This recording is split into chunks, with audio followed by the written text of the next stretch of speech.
Welcome to HellaBass Live. We're only 8 minutes late tonight. We were trying to get I don't know, my cameras would not recognize with StreamYard, and it was grimy, but we're here. So yes, there's a vertical stream, there's a horizontal stream. We're trying out the duplicate streams. So if you want to watch it on your phone like this, you can watch it like that. If you want to watch me on the big widescreen on your tablet or your phone or your TV, you got that going on too. So yeah, if you don't like one or the other, you can back out and find the other one.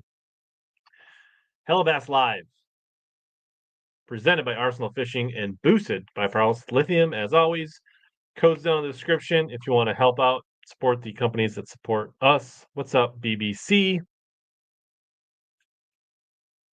And tonight, I kind of want to just run through kind of my tournament season with you guys and kind of recap the good, the bad, the ugly. Was it a good season? Maybe we'll come up with a grade at the end of the year. Like, was it an F? Was it an A? Was it somewhere in between? Guess that's what we'll kind of. There's the BBC. What's going on? I did effort to get some guests, and that didn't really happen. So this is gonna be kind of a free form show. DT, Dustin Taylor, Jim Lopez, Trevor Wagner, Tom Mix. Right on, Tom. Glad you got your baits. You in a yak tournament, Trevor? We got to figure we're here for you, Clay. The Visor Gang is here for you. Sounds like through the technical difficulties, we're good to go. Right on. So more people watched the vertical stream than the horizontal stream last time, but we'll see how it goes this week. So I kind of prepared some visuals here. Let's see how this goes. Like recapping. Sam Axe just got done trimming some flow gliders. He's got him getting some chopping action.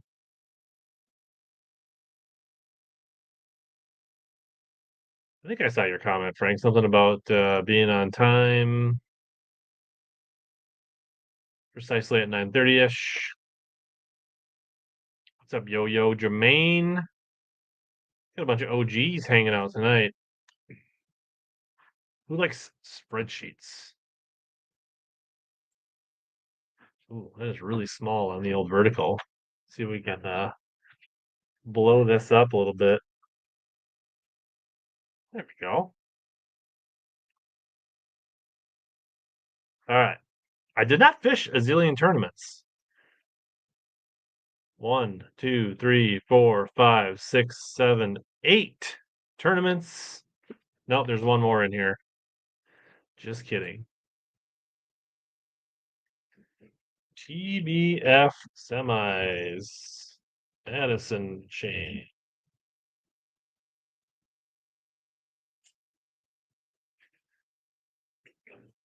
What's up, traveling fisherman? Watching? A couple people on TikTok. Can you guys see that okay? Is it big enough to see? Yeah, you get an option of how to watch on YouTube. You can watch it vertical, foreign format, or you can watch. You're watching the vertical right now, Kyle, but you can switch over and watch the widescreen. Yeah, must be done with horse season. All right, Brian says when you go through them, you can lay out your expectations going into that tourney after practice. Yeah.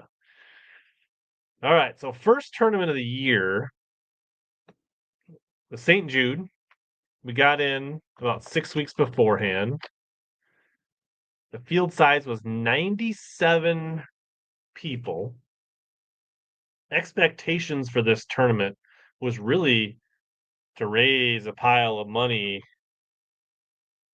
for St. Jude, to be honest, right? Like that was the main thing. Like obviously, once we got into the tournament, Dana and I wanted to have a good event. Yeah, it like Clay says, it's impossible to have a bad finish at the St. Jude. But the first and foremost, we raised $12,000 for St. Jude, which is pretty exciting in 6 weeks. And when I say we, I mean you, Dane, myself, and all you watching know that When you're watching, Frank, the chat streams are probably separate, but I can see both, if that makes sense. I wanted to look up the St. Jude finish here because we did not have that bad a tournament. We had basically a day and a half of practice, two of us in one boat, which we were feeling kind of optimistic. We didn't have a stellar practice, but we got a few clues and saw some things that made us excited.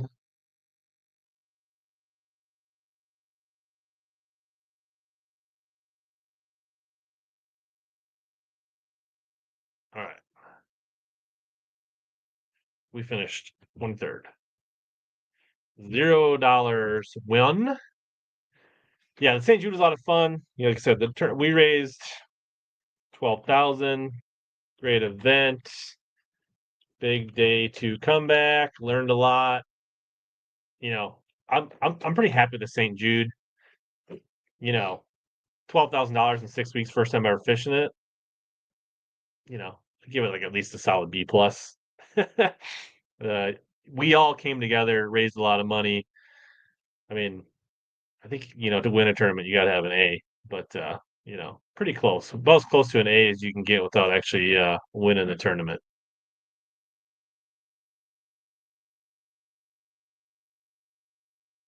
So I guess my half of the entry fee was only $250. It's a team tournament. Classic bass, so yeah.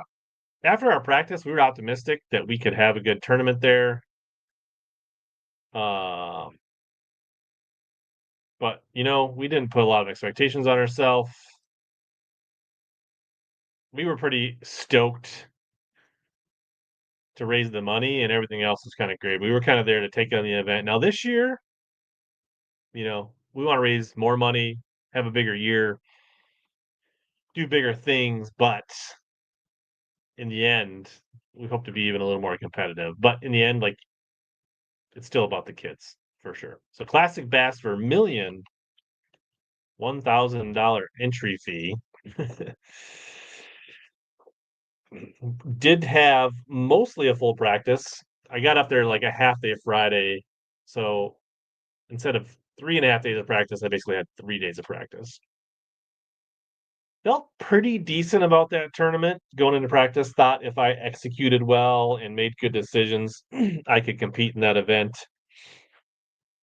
Definitely thought, you know, should have been in the top 10 based on my practice and my plan. There was a few things inefficiency wise that didn't quite uh, come to fruition there.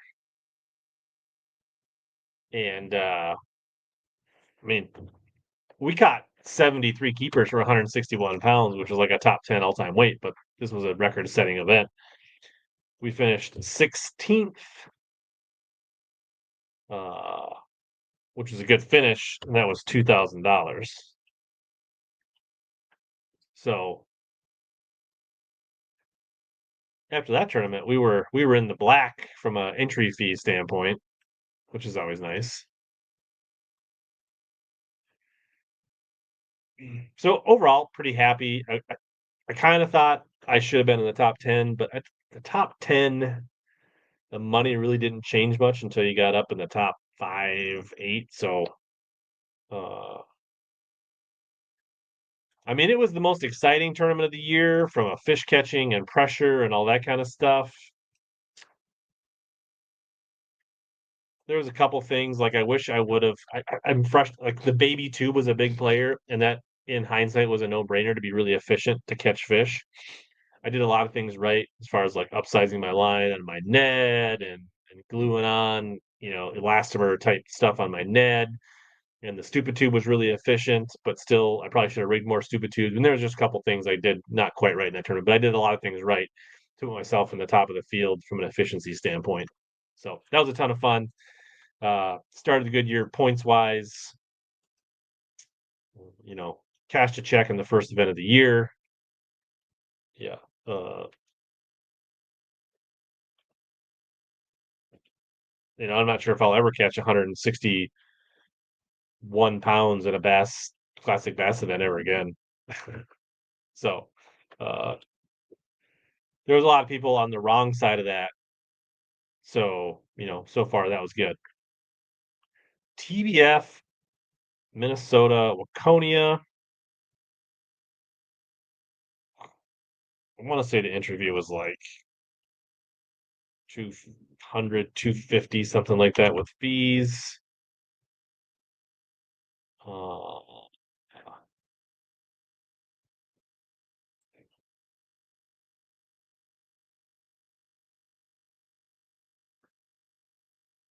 no, I finished third.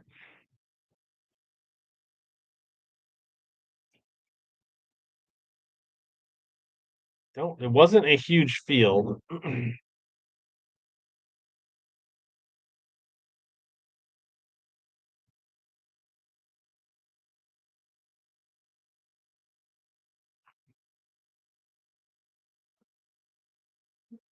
of look at, I should have had more of this prepped, but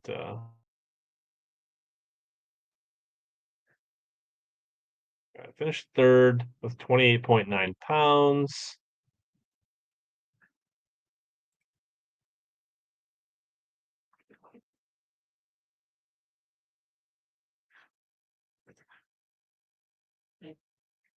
How many boaters were here? Huge field, 14 boaters. Let me look something up here. But that was a 2-day tournament on Lake Waconia. Made for a pretty good video.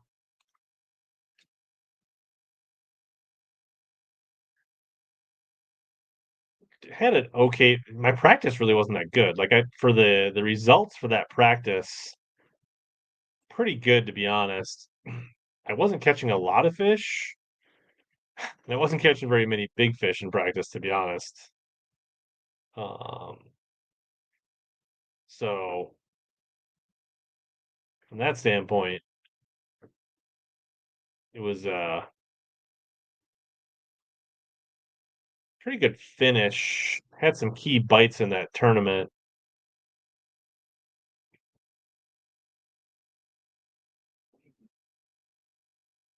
Trying to figure out what the payout was for this thing.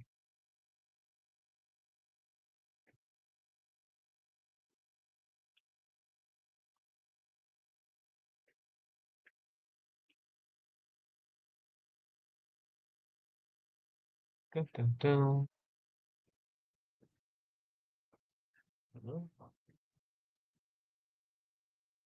I think this is it right here. This is great TV here. All right, payout $460. So this also qualified me for the TBF semis, which was good. Might come with some other perks through the discounts, maybe. So there could be some additional benefits there. So, first 3 tournaments of the year, decent finish, just missed a check at the Jude, cash a check, Classic Bass, cash a check at the TOC, qualify for TBS semis. We're rolling along pretty good. So Classic Bass Lacrosse. Yeah, that was it was the first time I really got to flex on the Dobbins 756 in the tournament, which was fun. Got to flip some milfoil. Yeah, there you go. Safe from BBC, Kyle. So yeah, this is by this point we're in third week of June. We haven't fished a ton of tournaments. Things are going pretty well. Classic Bass Lacrosse. Another $1,000 entry fee. Not quite the tournament we were looking for. Had a pretty good practice. Looks like Dane's been working on the Classic Bass website again.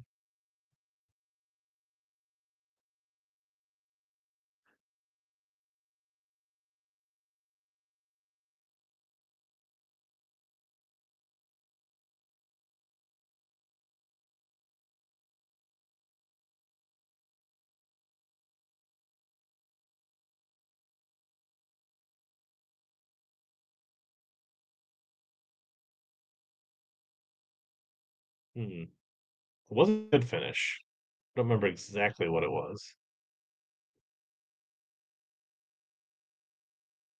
Past events. There we go.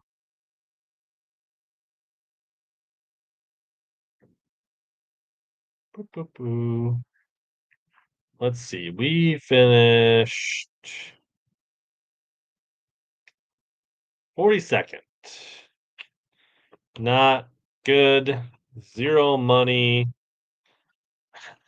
Saved a few points was basically the nut of that. Like thought it was uh on something better in practice. Didn't really work out. The IRS did. Dustin Taylor finished the season pretty strong. I feel like yeah, momentum was building until we got to lacrosse. Yeah, I do report all of this. So, if the tax man's watching, this will all be part of along with other revenue sources through content creation. This is just kind of the nuts and bolts of entry fee and prizes. Obviously, there's expenses, things like that. So we're back to basically even, slightly under, uh, pretty close to even after 4 tournaments from an entry fee. But yeah, this is all above board. Still in the black.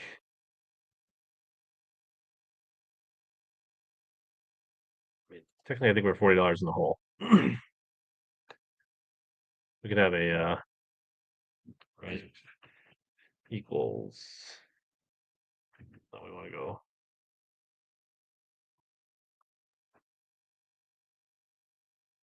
We're negative $40. All right, Mohamedou. We throw out another $1,000 entry fees. We finished, I believe, 15th here. We skipped a day of practice to go fish the TOC on Wabasha. After lacrosse, we were in the cut for the TOC, but we needed to have a good event. Um, yeah, it's like 200 or 250 or something like that. I don't remember exactly. I could probably, yeah. It's within 25 or $50. So here we started out fast in that tournament, held on for the check. We got a $2,000 check there, so we're back in black after the classic bass on the Hamadou. Started good, hit a little low, finished the first half and strong. We were in the top 10. We had a really bad start to the second half, fell out of the money, climbed back in, and then kind of held on to that one of those last check spots there. So check made TOC. So the day of practice probably didn't really cost us much. Made good decisions. The stream was good there. Classic Bass was a bummer because we had me and Elon didn't get along. We couldn't verify my Starlink and it didn't work. So we that could have been an epic stream. Made a good video from that. We had some good videos. Classic Bass. Yeah, the stream was decent, but we never caught any fish on stream. But it kept getting interrupted because the GoPro overheated. And then that's probably one of our best streams of the year was Classic Bass Lahamadou too, live stream from a consistent timing, things like that, hanging out through the year. And then TOC Wabasha, I think has like a $40 entry fee. It's like a tournament fee more than an entry fee. Here we finished. I just looked this one up. The field size. So this was a 3-day tournament. Only had one day of official practice. A lot of driving back and forth from Alexandria, huge river. One day of pre-practice. We ended up finishing 19th. The goal here was to finish in the top 5 to make the national championship direct, if not win this tournament. And we did make the day 3 cut.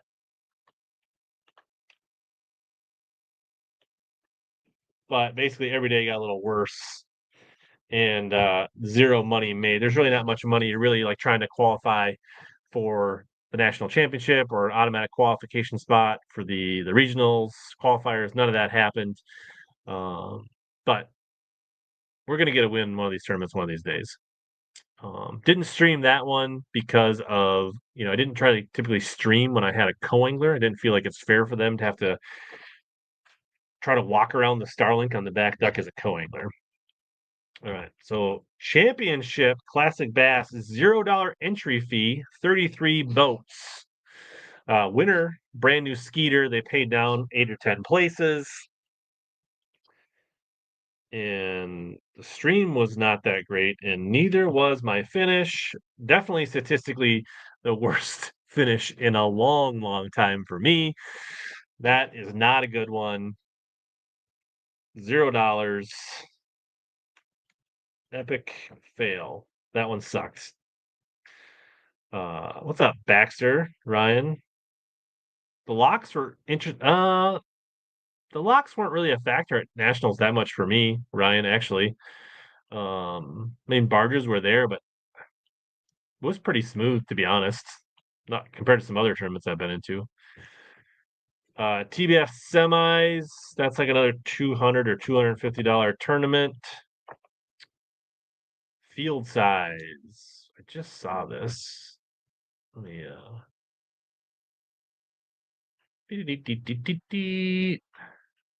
this was over on the Madison chain. Only had 1 day of practice for this one because I just got the new Phoenix. And got it rigged Labor Day weekend. So I kind of went out with a plan to basically to fish boat docks to the most part. This year, Big Bass Dude, I qualified for Bass Nationals through my state. The year before, I qualified it through a qualifier. So I've done it both ways. So the field size here was 37, 19th. No money, no special treats. First derby in Phoenix. Didn't catch a limit, 3 fish per day. Had a game plan to try to make this work. Didn't really happen, but I took a shot. It's kind of a low risk, high reward to go out there and fish my strengths, throw a jig on boat docks. Didn't happen. Yeah, Clay, the one where you 3 and a 4 in a row was Lahamadou.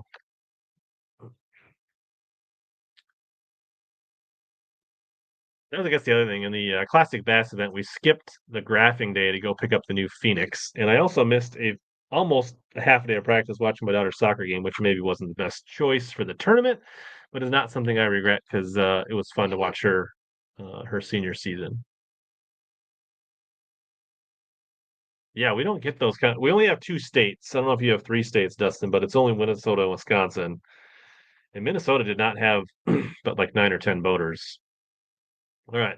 Bass Nation National Championship in lacrosse. $0 entry fee. I mean, there would have been a $40 entry fee from last year's state tournament, but whatever. 250 boat field. Ryan Watkins, they're taking away seats from all states in 2027 because they're starting to shrink the field, is my understanding. So they want to go back to like more of like 100, or not back to, but go to more like 150 boat field. So all the states are losing a few spots. And they're changing things up. I think there's going to be more announcements. 2026 is going to basically be the same. It's going to be another 250 boat field. I've heard it's going to be at Hartwell. That's the rumor. I know they haven't announced it yet. But at 2027, they're going to, I think, get it down to about 150. So everybody lost a seat here or there over the next couple years to get this down. So we finished.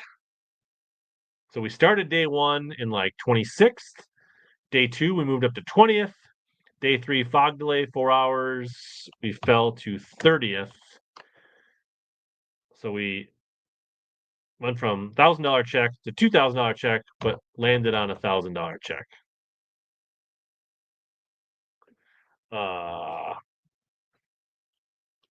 good, not great, right? We definitely were shooting for the top 3 to make a Bassmaster Classic, and obviously getting that top 10, top 20 money would have been a lot better, but things I took a risk on day 3 and locked up. Maybe that wasn't the right decision based on the bags that came out of pool 8.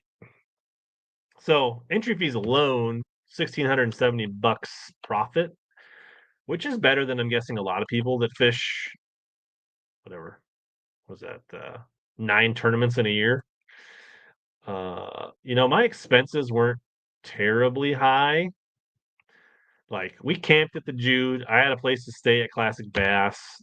Slept in my own bed for the TOC at Waconia. Had a place to stay in La Crosse. Had a place to stay at Lahamadou. Um, Wabasha, a few $100 for lodging there. Green, had a place to stay there. Madison Chain, I think I kicked in $100 or something like that to Marty's campground. Had a place to stay at La Crosse. So my lodging expenses were probably like $500 all year. Gas, tackle, I'm sure all that eroded more than the other, $1,000. But like we're even with expenses, I bet you I'm pretty close to like break even on the year, especially if you don't count content creation and that kind of stuff. Uh, so big bass dude, they're gonna bring back. I don't think not this year, but the year after a team element. So there's gonna be a team element. I think a 10-person team at the national championship or at the qualifiers.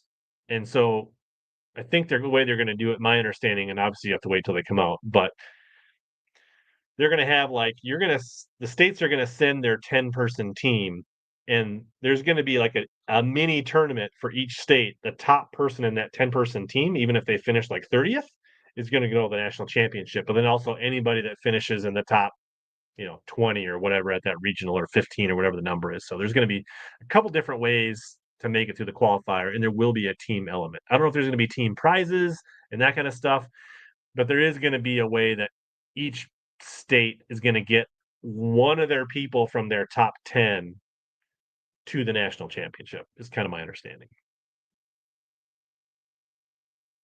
So at the qualifier, there will be a team element to make sure one person from each state team goes to the national championship, is my excited. Yeah, that's my understanding, Dustin. It's gonna be a hybrid of the new way and the old way. So, nah, I think Jim's gonna fish some Bass Nation stuff. So I don't know. What do you guys think? Should we do like a little poll here? Like, let's see here. Let's see how we grade.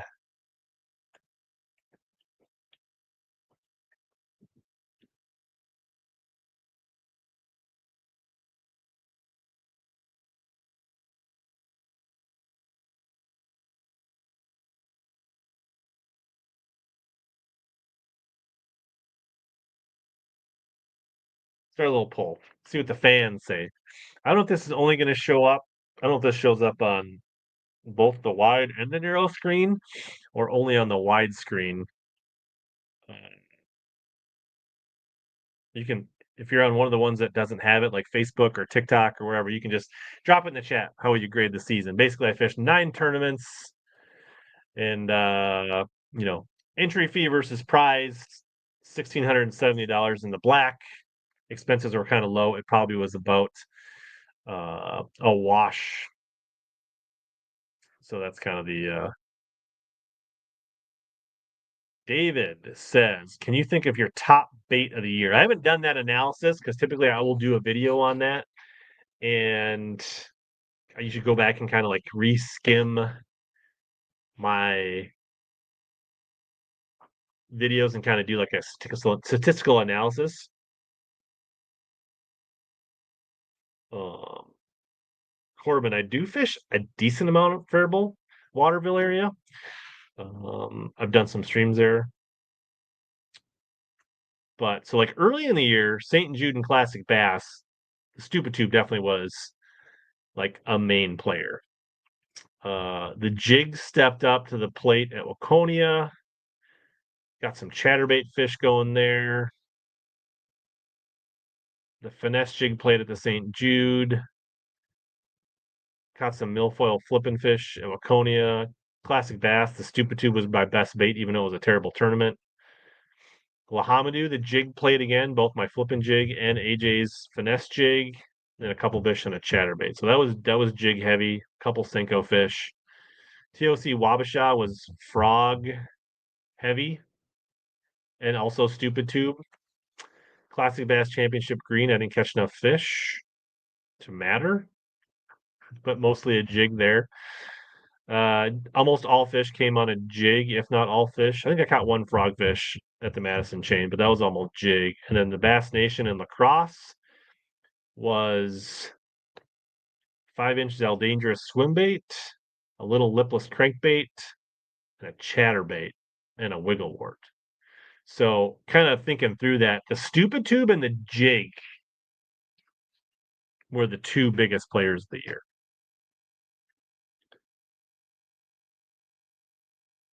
Yeah. But it was a lot of jig fish and a lot of tube fish early on the tournaments I did well. What did I learn and what do I need to work on? That's a good question.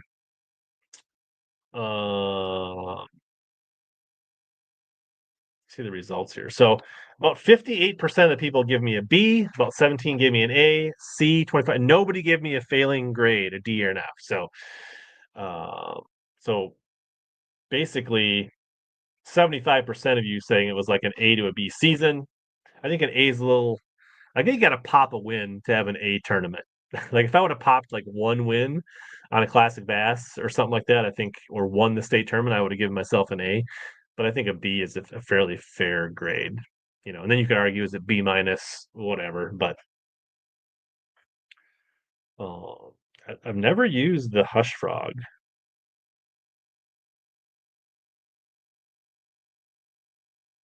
So Ryan, about the people that you disagree with the guys qualifying that don't support a club, if the club members all have priority to sign up for these tournaments. If the club guys all signed up, the guys that aren't in clubs wouldn't have a spot. So if you don't want that to happen, get all your club members to sign up for the qualifiers, and those guys don't get in.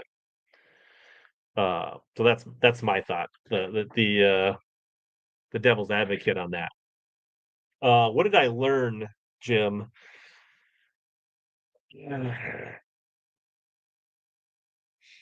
I definitely need to be a little more efficient in practice.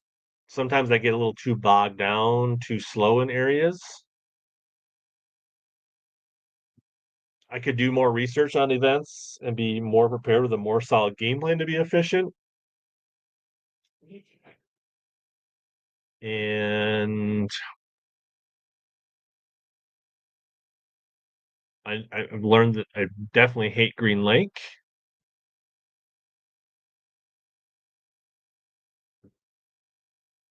But those are probably the big things. It's becoming more efficient in practice would go a long ways.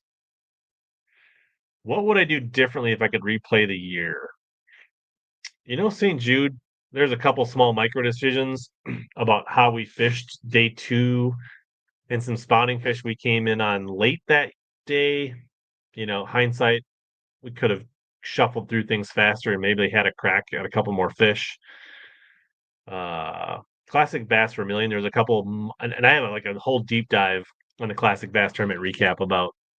So I wish I would have got on the mini tube. Could have been more efficient. I wish I would have rigged more stupid tubes to have been more prepared. I wish I would have known that the density of fish that some guys got on existed, so I know to keep looking for it. At Vermilion. And then there's a couple things where I like fished too long for some fish that didn't want to bite, and then I got hung up on a boat lift and wasted too much time on a fish that got hung up. Minnesota TOC, there was evidently a shallow chatterbait bite that I missed on Waconia, which bugs me, but I don't know. I feel like I did pretty well with what I had. Lacrosse, I don't know. My practice was terrible. Like, yeah, the practice, and I guess I wouldn't have. I wish I wouldn't have ignored what I thought was the obvious main channel stuff because that's where a lot of people cash checks, and that's where I ended up catching some fish. But I tried to outsmart myself, be too sneaky. Thought I had to do something really off the wall. Lahamadu, I'm pretty happy with that one. With skipping a day of practice. I wish I would have respooled the line of my jig rod before halftime. And I wish I would have made a bait color adjustment earlier in the second half on those chatterate fish.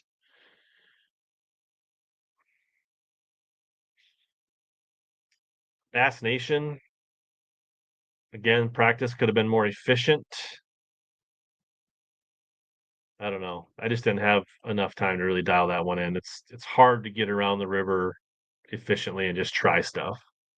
I wish I would have thrown the Flappy Frog more on day 3. Classic Bass, again, redo the practice. That just fell apart from the start. Not much of a regret for TBF semis, Madison chain. I kind of went with a preconceived notion, fish my strength. It didn't work out. It was a calculated risk. Bass Nation lacrosse. I had the dredge hole that Nick Trim won the tournament on my list of places to fish in practice and to check, knowing that could have been a thing. And I waited till the last like 2 hours to look at it, and it wasn't enough time. But when I saw the amount of life that was there, I knew I should have spent more time there. And then day 2, my pool late practice was not efficient. Did not cover enough water. But so a lot of it comes down to like redoing practice, not necessarily a lot during the tournament. Uh, so classic bass, you knew your updates all the time. Your marshals tell you that. You can't look at the Bass Track and Bassmaster events. But I don't mind. It's good to know where you sit. You can channel that correctly. I think a B-ish, B minus. I'm kind of hard on myself, Dustin. If I would have won the last tournament, would you have taken the elite event? Only if I could have worked something out with my employer where I did not have to basically quit my job. If I could have took some kind of furlough or some kind of like unpaid time off and done a balance, I would have done it. But if I had to quit my job, I don't know if I would have done it. Penalties weren't too bad except for lacrosse. That was an absolute train wreck on penalties. The rest of the year was pretty good.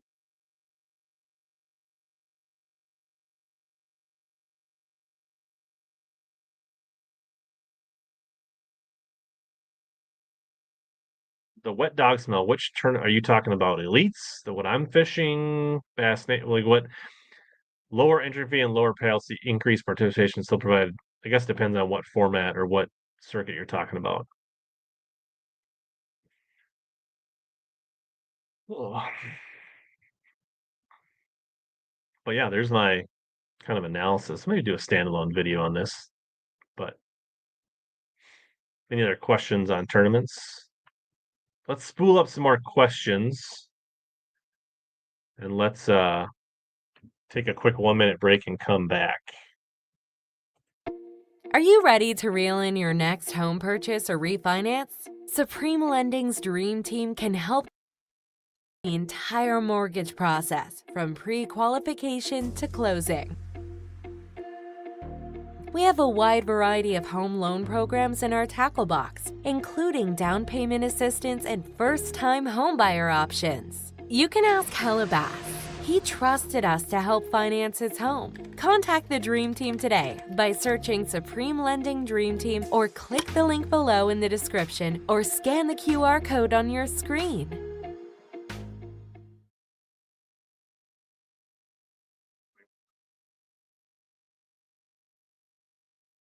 And the TikToks. So I did drop, thanks to the Dream Team. Shout out to them for supporting the stream.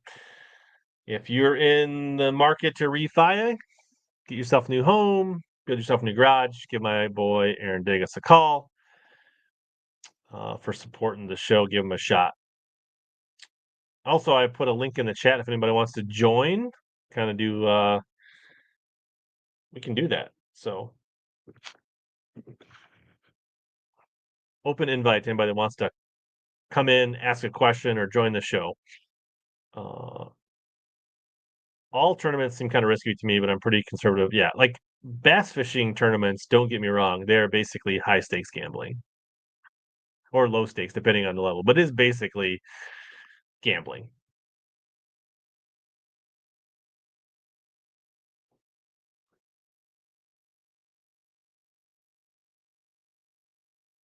Yeah, I mean the no entry fee does make it a lot harder to turn down and give it a shot. But if you got no place to return to when you come back and you can't pay your mortgage, I wouldn't put my family at risk to do it, I guess is what I would say. If I could gather the support, then I would do it. But we got to make sure that the nuts covered at home.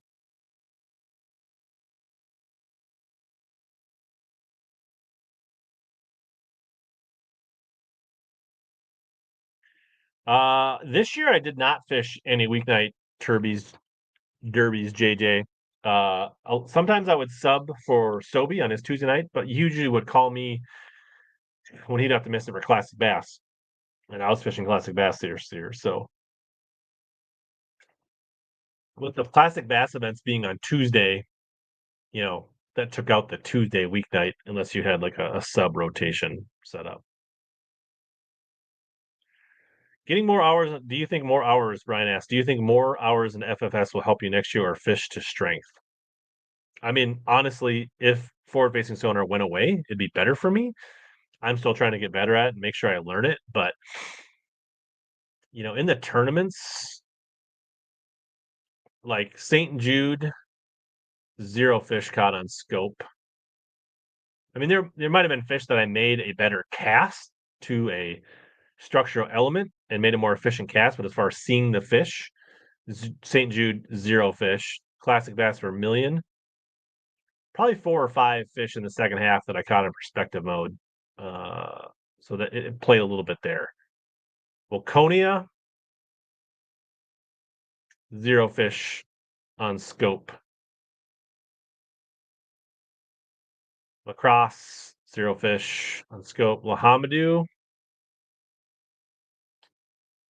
think one the morning fish, I could see the group on scope, but I wasn't necessarily casting like two individual fish, but I could see the fish set up on the ledge and making that cast. So there was maybe five, six fish, six, seven, maybe, at Lahamadou that were scope out of the like 30 some that I caught. Wabasha, zero scope fish, classic bass, one scope fish. Probably need a lot more there. No scope fish on the Madison chain, and no fish in the national championship on scope. Just about all of those, there was some practice fish on scope, but in the tournament, not really. But getting better at it's you getting better at scope is helpful, but it's also like when it's crunch time, somebody that has like as much history on other things, I feel like under pressure, I like in practice, I find it easier to catch fish on scope. When it's tournament time, I feel like I fall back into my old ways more comfortably when the pressure's on.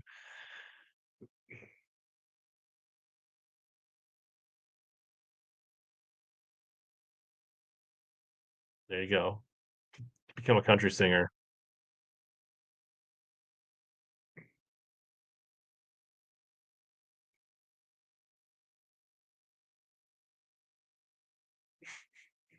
Sign up for there's a qualifier in Texas next year, Clay. You can fish a Bass Nation qualifier in Texas.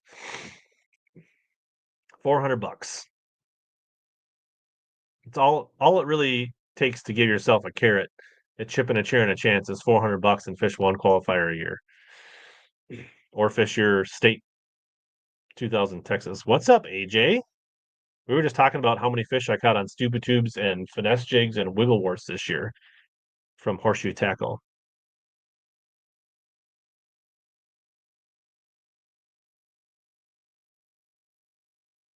And I did put out in the chat if anybody uh, wants to join and ask a question on the hotline.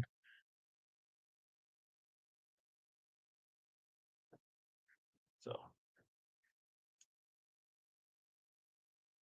otherwise, I'll just keep firing through questions here.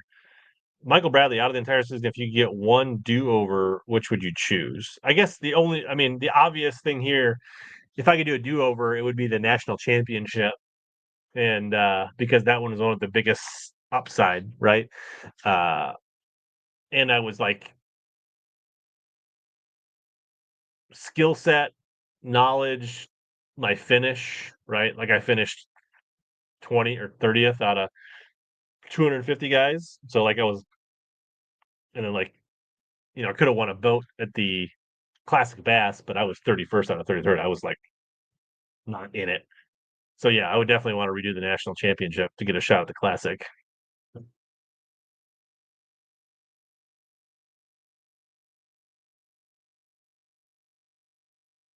When are you gonna? Oh, are you gonna fish the qualifier in May, Dustin? You can always fish 9. A lot of guys did well in 9 in that May tournament. I'm gonna plan to be there. So Dustin, maybe we'll finally see each other in person.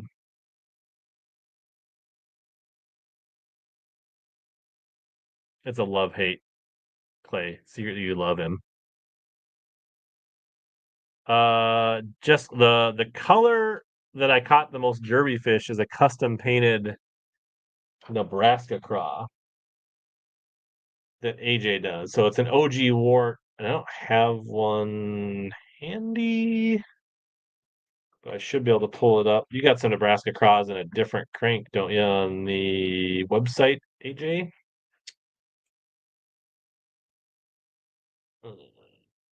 Medium diving. Nope.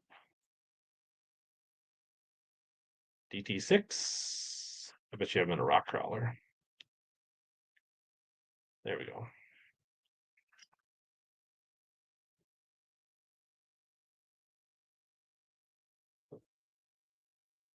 All right. That color right there painted on an OG wart. Jess. Did you catch any walleyes last night?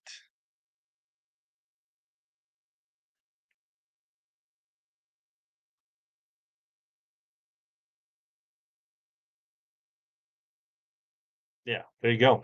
Well, look forward to seeing you there. And if you need any like navigation tips, any high level stuff, Dustin, I'd be glad to help you out a little bit. Absolutely. AJ does great stuff.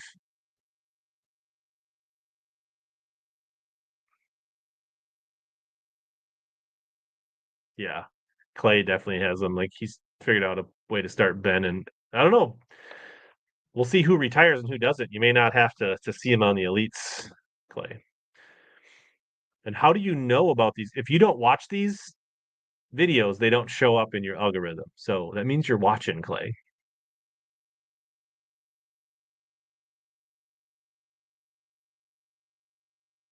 That's not quite the feed bag that you were thinking. I did not do as well bass fishing yesterday afternoon as I had hoped.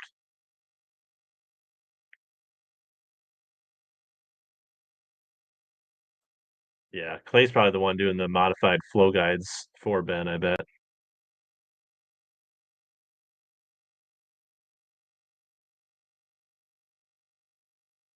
Let's keep. There's been some good questions. Let's keep them rolling. Um, I am wearing the HellaBass hoodie tonight, which is available down below. There should be links if anybody wants to get themselves a Christmas present. The HellaBass merch is up, and I think the people that have gotten them uh, would agree they're really nice, cozy, comfy sweatshirts. Everybody go on Instagram and send your favorite Ben Milliken videos via DM.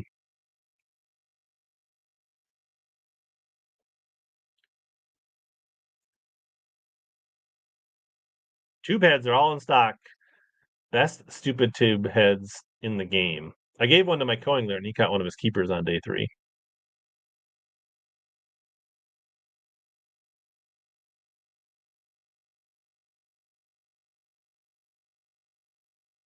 Hello, are you going to get the S word Friday, Saturday?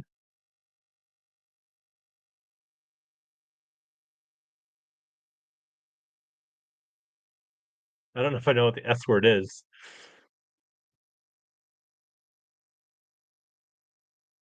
Am I missing some I don't know. Is there something going on?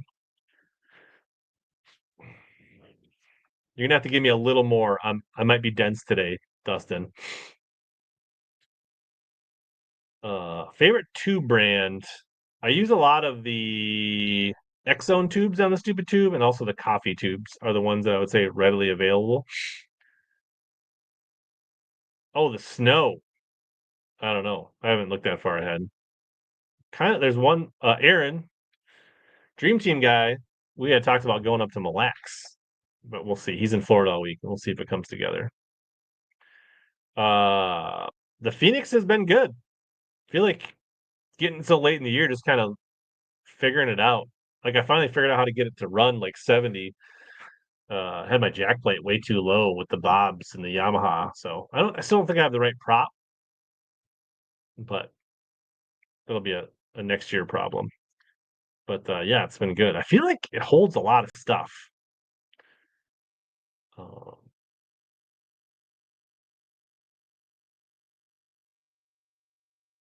oh, Michael sending AJ some flat A's to get painted.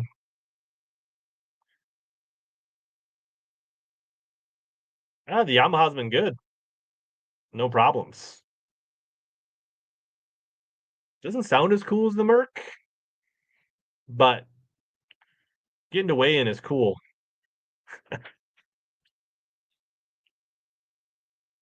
Although the Merc never left me stranded in a tournament. Just the one time in practice that one year on the river where I had to use my powerhouse lithiums to go 6 miles on the river before it got dark.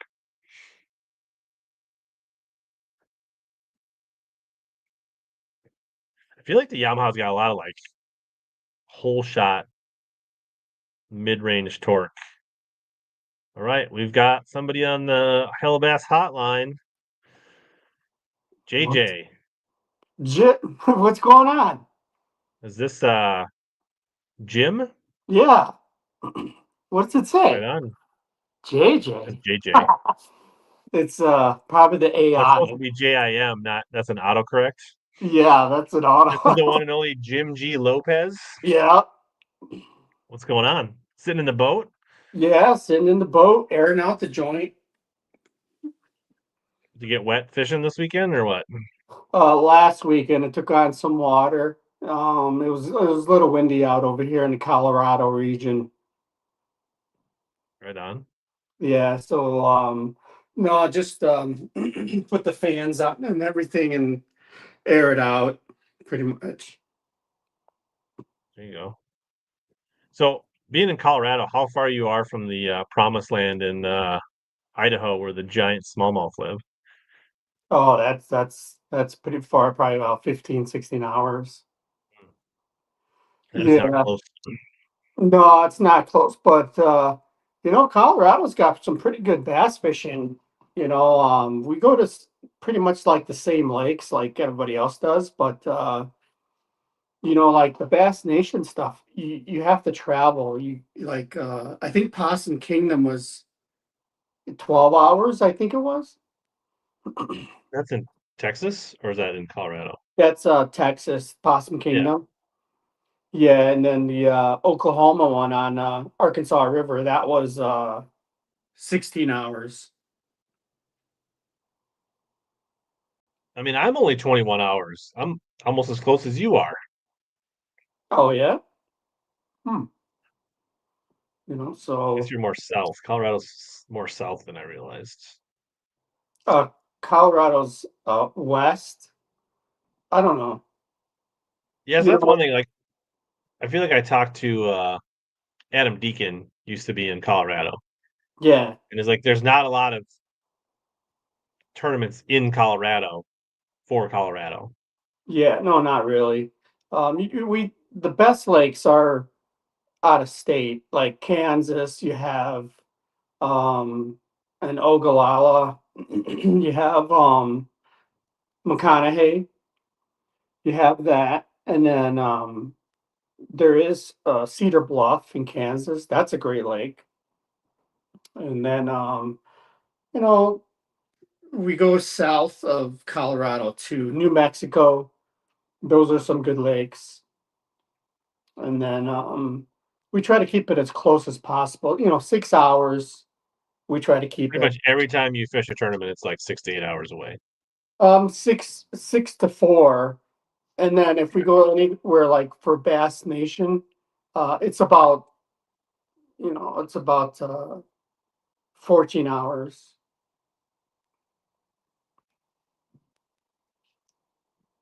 So yeah, but I think next year for the state team qualifier, that's going to Tenkiller, and that's a good lake. You ever been there? No, Yeah, just Tenkiller. Grand. Oh, just Grand. I've never been to Grand,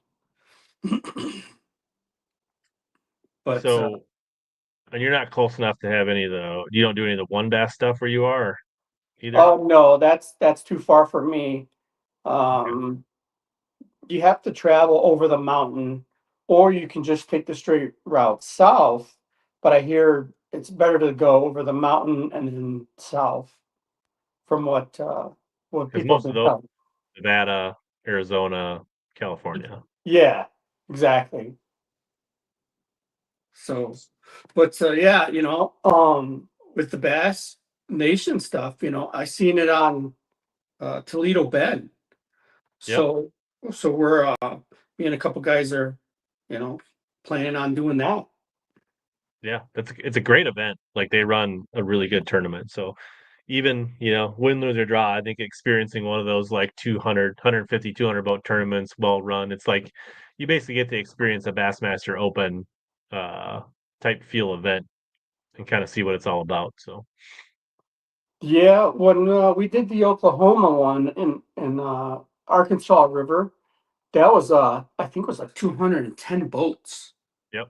something like that, and it was So you like, fished the one that Chris Johnson won.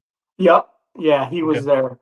And then what happened with that with me was, you know, you kind of get into this, you know, do this, do that kind of thing, and you listen to the doc talk, and Hmm. I was like, because I had my whole plan was to go north. Well, what happened was that on that tournament, they had those, I don't know, like hurricane winds or something, and they were working on the bridge, and some iron or something fell off the bridge into the water. So they had to shut that whole north end down. So we didn't get to practice there. But that was my whole game plan since like 6 months prior to the tournament. And then we didn't get to practice there. So I had no clue. I'd never been there, to see that only on Google Earth and Omnio website. And then we fished south, and when I got south, I did find some good quality fish. But I kind of threw that out the window, and everybody was saying, you haven't been up north, up by that bridge area. And I was thinking, man, yeah, you're right, I shouldn't. Well, guess what? It got one up there. AJ says, how good is Lake McConaughey? Lake McConaughey is very good. Um, some of the bags that are coming out of our club event, they got something like 20 pounds in one day for 5 fish. Solid. Yeah, so they're very good. I got some pictures on the social media stuff. But yeah, you right now the water is low, and then but the fish are still biting. You can find them offshore. You can find them on the long rock points. There's not much grass, Hmm. but if you figure out the out west kind of finesse deal, if you figure that out, you can go to McConaughey and you can catch them.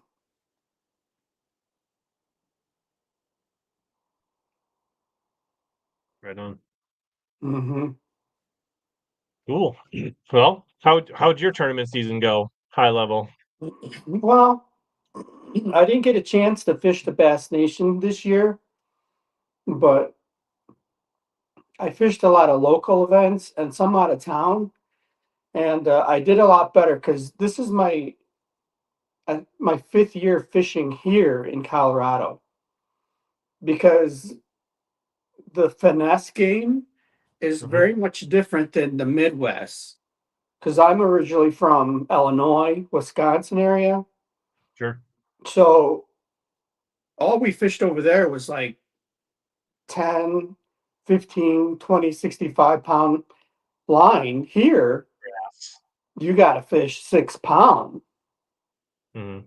6 pound line. I'd never even had 6 pound line before. So it was very different for me. I never threw a drop shot, but I Right. had to now. I never threw a Ned rig, but I had to figure it out. So once I Had to started figuring, invest in extra spinning gear.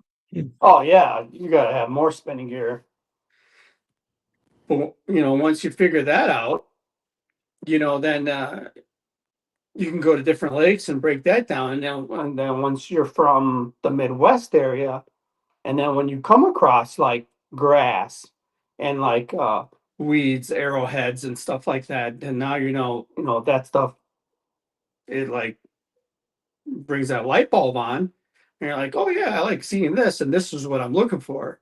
That more stained, dirty water that we see in the Midwest, Wisconsin area. Some Wisconsin lakes are clear, very clear. So that helped. Very cool. Hmm. But I thought I was in contention to win a couple of times, which I'm pretty happy about. There you go. Yeah, but Yeah, as long as yeah, you're enjoying yourself and learning, I guess it can't be all bad. nah. As long as you're learning, you're taking something away. You know, it was just like the Arkansas River. I zeroed on Mm. the first day, and I zeroed on the second day, and but I still learned something, from that. Even though it was a river system, and I'm used to fishing river systems, that water was just dropping so fast, like overnight, and to adjust to that, and then once you figure something out at the end of the tournament, you're like, I should have known better.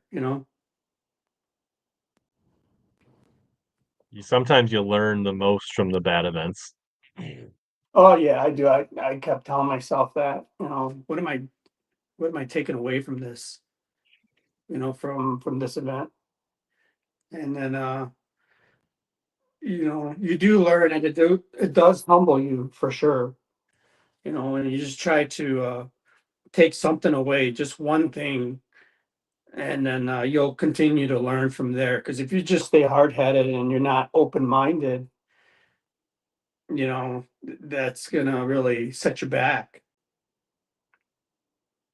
Justin wants to know, is Orange Flake a big deal where you are? He says he's got a buddy in Arizona and he says Orange Flake's a big deal there. Orange Lake in Colorado? Hmm. I don't think I've heard of an Orange Lake. I've only been here like 5 years here. Orange Flake, like in plastics, like a orange metal flake and a green pumpkin. Oh, yeah. That's a good color, something to have in it. And the reason why is because a lot of the carp here are like a golden orange type carp, and their fingerlings, the small ones, you can see those, and they're like an orange color. Orange works good really everywhere too. I have quite a few from the Midwest, and I use orange topwater and orange rattle trap, and do pretty good with that. But that's kind of why, because a lot of the carp out here, they're orange color when they're All right, so small. you out there, are you working on your minnow game? Is that a big player out there, shaking minnows?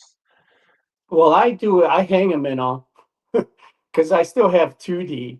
I don't use the live scope, Mhm. so I can go with my side scan on the Lowrance on the side scan.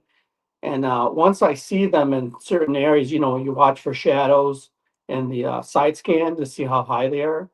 So I've done it with throwing a 3/8 ounce 8-inch worm that I'll side scan a point and I'll see them out there and I'll throw out there, count it down, and I'll roll that 8-inch worm back to the boat and catch those fish like that, those largemouth or smallmouth. And then once I get on top of them, if they're on like boulders or any structure like that, I'll use like the new X Zone, the new X Zone minnow rally shad. That's what it is. Sure. So I'll hang that down on the Moon Eye jig with a VMC Moon Eye jig, and then hang that down, and then that'll usually get them. All right. Well, speaking of largemouth, we have somebody else on the hotline. Jim, if you want to hang out, you can. If you want to drop What's off, happening? you. That was one of the best. Can you hear me? Is my mic on? Yeah. That was a very, very professional segue. Thank you. It's a large mouth. What's your Elm Creek? It's a tap room over by Champlin. You think Bass Pro is going to go after them for infringement of their logo? I think Bass Pro's got bigger fish to fry, but maybe. What are you talking about? They totally licensed this. I'm sure it's completely above board. All legit. How's it going? Yeah, totally legit. So how's the northern Wisconsin smallmouth bite? Well, it's interesting because the water temps are warm, like really warm. Like last weekend, they're just starting to get into the 40s. Like I'm seeing, like with lake I was on, it was like 46 to 48. So it's fall above the water, but it's not really like fully kicked in under the water. So we were on a Mille Lacs yesterday and it was like 50. So like we're early November and we're still in October temperatures in the water. Does Mille Lacs still have good grass? What's that? Does Mille Lacs still have good grass? I don't know. I never look for. I mean, a little up by Garrison and Yurmar, there's some grass. The lake in Wisconsin, there's 100% still grass. Like it's not dying off to where it should be. There's a couple lakes I go to, and this time of year, the grass is usually died off and it exposes like gravel and rock that's underneath, and it like attracts fish. And I went out there and there was still grass on it. I was like, oh, we're not even to the point where like the grass has died off, like in Northwest Wisconsin. Sunday night, after the Vikings took care of business against the Lions, just throw that out there. That I went out to a local lake here in Lakeville, and there was tons of milfoil and grass everywhere. Still, you're lagging. Is Little Punch just like streaming Roblox and taking all your Wi-Fi, or what? You muted yourself. Yeah, no, I'm not lagging. Am I? You were. Oh, still now? I'm gotta close. Dude, I'm using my work laptop and I got about 7,000 things open. Let me clear off some apps. Seems better now. Okay. You were. Sorry about Speaking that. of lagging, Monday I'll be getting fiber internet here, so hopefully my uploads will be better, and we'll be able to stream even better going forward. Yeah, fiber. That's the biggest advantage of like going to fiber is you get a massive upload. Like, yeah, you'll be able to upload considerably better with fiber. Yeah, it's like it won't take me like 4 hours to upload a tournament video anymore. Yeah, it is shocking how long sometimes uploading a big video takes, like on a not super fast internet. The grass is still heavy. Yeah, it's I don't. Is this just the way things are going to be now? Because I remember last year it was kind of like this too. I'm wondering if this is like the new normal of like we have a late fall, like late as in like we don't really get like traditional fall till like end of November, even into December. Yeah, didn't was that lacrosse? It didn't freeze very well. I thought that was last year or the year before. I think that was 2 years ago where they basically had almost no ice. Can you not see that right there? Am I getting weird? Do you see my hole or just my like this? Depends on which stream they're watching. Oh, you're So streaming we're, this. we're streaming on multiple formats on YouTube, vertical and Okay. wide. Okay. Well, to that commenter, if they watch the widescreen version, they'll see my background. So I'll tell you, the Mille Lacs though, the bite was good. Like we went to Banana Reef. I don't know, for the Mille Lacs nerds out there, they know where that is. We went to Banana, and there were fish everywhere, and they were like, not all of them were bitey. A lot of them were just kind of roaming around, but like the ones that were bitey, we were every fish was over 3 pounds. Like we caught a lot of 3-pounders, handful of 4s, 1.5. And we weren't out there like a whole day. We just kind of went out afternoon to sunset. Were you finessing, dragging jigs, minnows? What was your?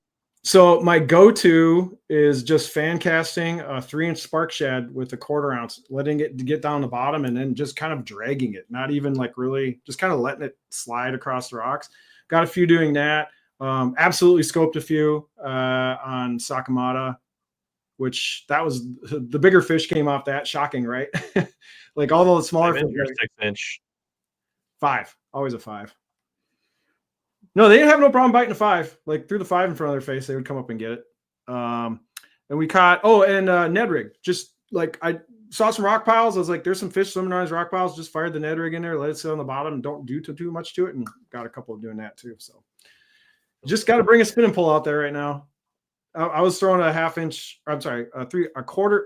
I can't talk. I was throwing a 1/4-inch jig head, or a 1/4 ounce jig head with the spark shad on a 7'4" medium, so I can make a really long cast. Because you want to fling it out there and just cover a lot of water. How's that go again? Okay, I want to make sure you get the. You gotta use the sound effects. It's more fun. Ryan K wants to know if you're still using your ecstasy. Oh, no, I sold that. Yeah, I sold that in the spring. That's a good problem. Uh-oh. You got a phone call? Actually, I removed him as a joke, and then he disappeared because of lagging. Sold it. Yeah, but then you actually lagged out and went black also. So there you go. Maybe my router needs to get bounced or something, but I don't know. Have you been out fall smallie fishing? Not much, huh? Not smallie fishing, no. Not since the river a little bit, but it still wasn't fall down there yet either.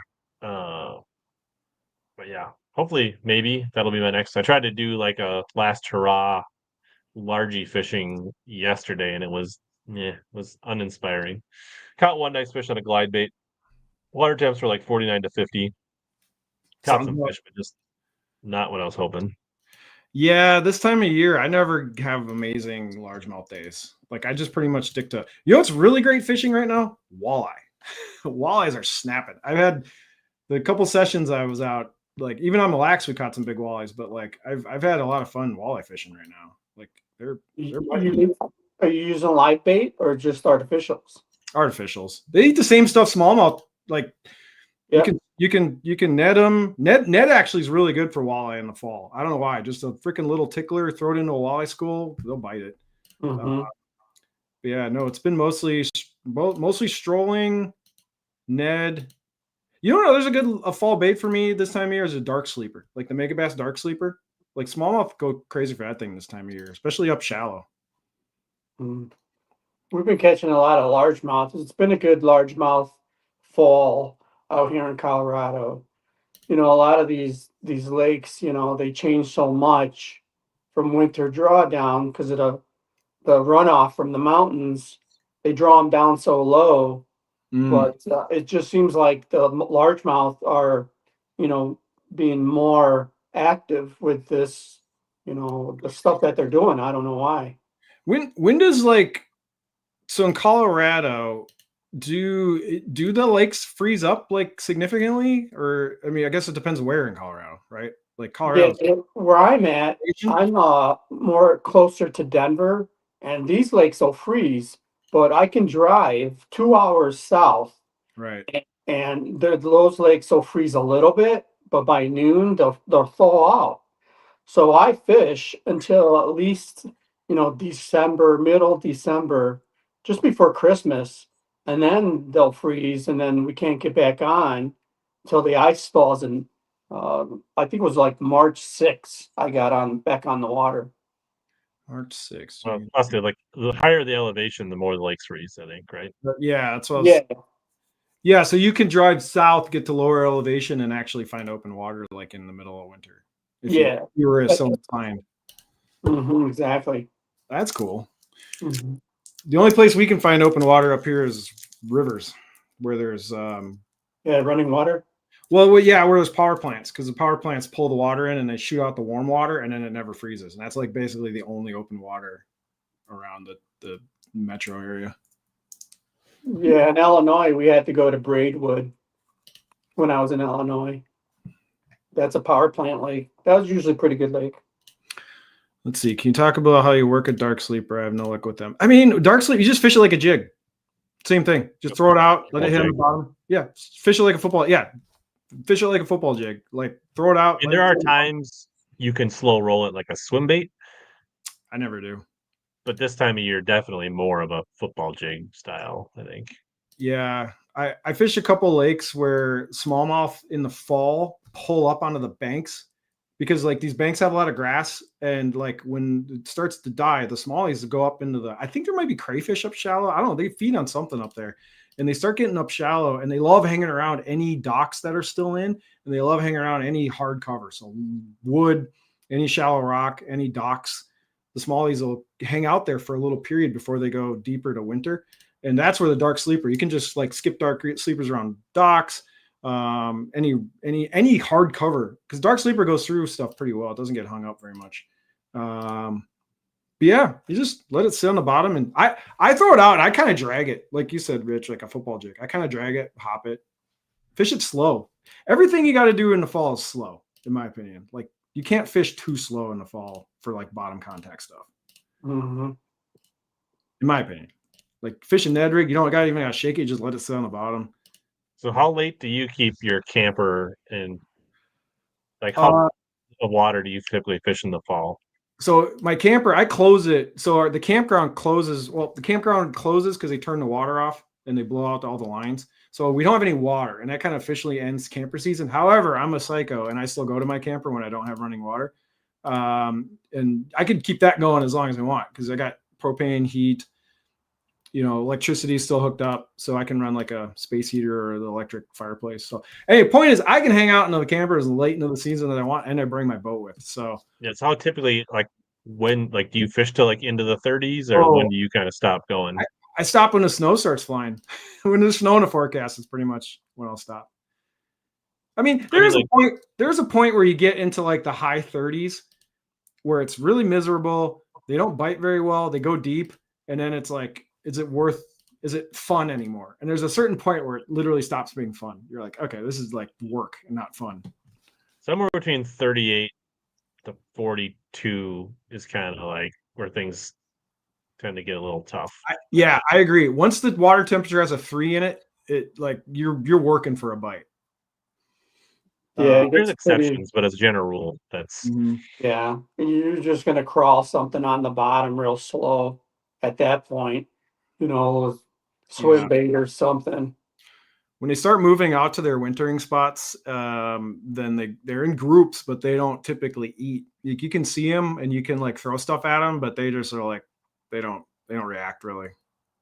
Yeah, Chris, don't really follow the walleye scene, but do understand there is a lot of like big regional one-off walleye tournaments like the Graha and the Governor's Cups and Dakotas and things like that. So and those tournaments have stupid prizes sometimes, like a boat and like you know what I mean. Like the payouts in those things are like usually pretty impressive. You know what I mean? Like it's not like a jackpot tournament. Like it's a real deal. Like people take it really seriously. Talking about like snow in the forecasts. They were accumulation, but I don't think we'll see it here. Maybe up probably in northern Minnesota. I bet you they will, but I don't know. Had a really great. I mean, Mille Lacs. There's a little bit of a wintry mix on Saturday. Yeah, wintry mix. Nobody in the South ever hears that term. I bet. Like that's such a common weather Well, vernacular. the temperature forecasts have definitely shifted a bit for this weekend from when I originally looked. Yeah, if we get so JJ, we get you guys in Colorado, like it could be rain or snow. You don't know. It could be both. It could start off as one and switch to the other. Yeah, the thing is with Colorado, and they could say it's going to be 10 miles an hour wind. You can add at least 15 to 20 to that every time, because then now you're in like 3 footers, and it's like, where did all this come from? Because it happens so fast. And even the fog, you could have pitch clear, ready to go, 6 o'clock, safe light. Next thing you know, you got this big fog machine just coming in, shutting you down, and then we're shut down for like 2 hours. Yep. Yeah. No, you guys have way more dramatic swings. AJ says that actually when it gets closer to freezing, they're easier to catch. 39 is water most dense, and it puts pressure on them, and they don't want to move. Is that true? That sounds really smart and true, but I have no idea if that's accurate or not. I don't know. Yeah, I was just looking. My buddy, like when we looked at the forecast, we talked about this week going to Mille Lacs, and I feel like based on the extended forecast I'm looking at, it'd be better to wait till the next weekend. Yeah. Yeah, sometimes it's not good just to go out, just to be safe. We're talking about where I'm at. Lows in the low 20s, highs in the mid 30s. Mille Lacs is there. Subtract probably 5 on all of those. It's going to be miserable this weekend. I think the only people that are going to be out on Mille Lacs are going to be the hardcore musky dudes that are just going to troll around. And Saturday, not as windy. Sunday, it's going to blow like 15 to 20, which your best bet, Rich, is to just keep an eye on the forecast next week and the next week, and whatever sunny, warmish day that has low wind, just send it. Like whatever day of the week it is, just you got to go. I honestly think Mille Lacs. I mean, I'm not a Mille Lacs expert, but I was literally there yesterday. I think that there's still a good 3 weeks of good bite window left up there. Like it's not even really deep into the 40s yet. Like that lake's people are gonna be cracking them on that lake for the next couple of weeks. Yeah, you get some sunshine out there sometime. When you're out if the sun's out, it's not that miserable. Like the sun warms you up a little bit and it makes it a little. When it's cloudy and it's windy and it's spitting. Oh, when that wind is just smacking you all day and your core is cold, like it's in your bones. Gravy wants to know, what do you think is the best scenario for hair jigs? And I think he's talking about the marabous.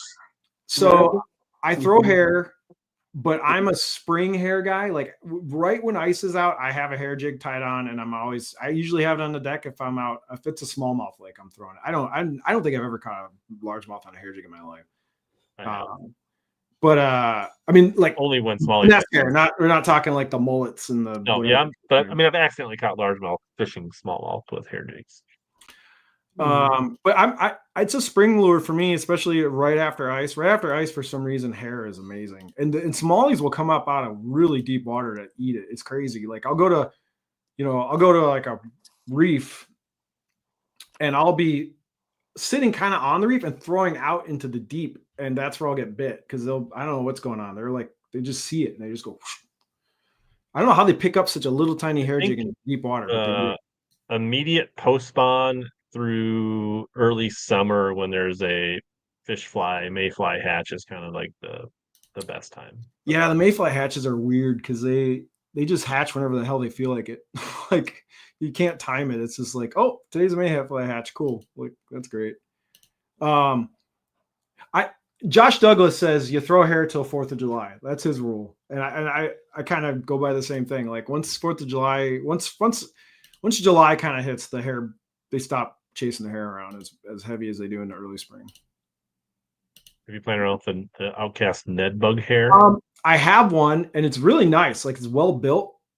But I haven't tied it on. I keep forgetting I have it. It's just like a buck, was it the deer hair or a buck? What is it called? Like, you know what I'm talking about? Bucktail jig. Yeah, bucktail jig. Mm-hmm. It's nicely made. Like it's a kind of expensive, but it looks like it's got some effort put into its construction. I got a couple of the marabous, and then those work pretty good. You know, I can actually boat flip a couple smallmouth with that mirror blue hair jig. Yeah. Yeah, it's a good jig. You Yeah. know. I mean, a hair jig bite is fun. It's just the hard part is like dialing in a good combo to throw hair effectively because it's so light and you got to the right line, a really long whippy rod to really fish it like effectively. Because the problem is in Wisconsin, Rich, like the lakes are super clear and like you got to get that hair out away from the boat. And throwing a little teeny hair jig is like an art. Like, Yeah, that's the thing. You got to have a good rod, and then I use a 7.6 yeah, I use Douglas rod. 6 too. It works. Yeah, that works really good. You know, with the 6 pound mono suffix, and then uh, I think it's 8 pound suffix braided line, and that works really good. You can throw that thing pretty far. I have learned, and this is a pro tip, is that using a 4-carrier braid to throw light hair is a little better than like an 8-carrier. You want a little stiffer of a line instead of that like limp 8-carrier braid. Yeah. Using a regular Power Pro or a regular 832, you can get more distance throwing small hair jigs with that 4-carrier.